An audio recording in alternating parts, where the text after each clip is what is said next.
Video ngikoledde aba batalina busobozi bugula minzaani naye ng'oli mu kyalo ng'oyagala okukola kola booti kwata ebikopo bibiri nsaba ogiwulize gisharingireko banno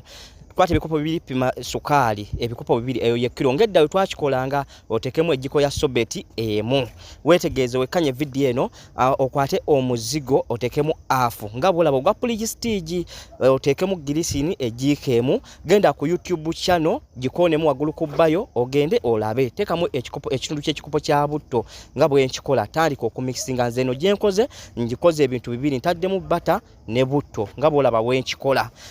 mikisinga n'emikono gyo nga tulina sente zigula and mixer tulina sente zigula mixer bimirutinga bimala okumirutinga yuwamu amagi nga bwe nkikoze obikube bimirutinge bulungi nnyo we bimala okumirutinga bulungi nnyo nga bolaba boti yuwamu paketi y'engano emu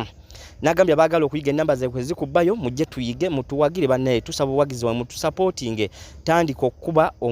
engano eyo bulungi nnyo omala ogikuba teekamu baking powder nga bolaba tukikoze kyotategedde commentinga mu inbox oba ojje ku WhatsApp ombuuze oteekemu akakuta k'enniimu ka spice milk flavor vanilla flavor tugende mu maaso mwebale otugoberera mwebale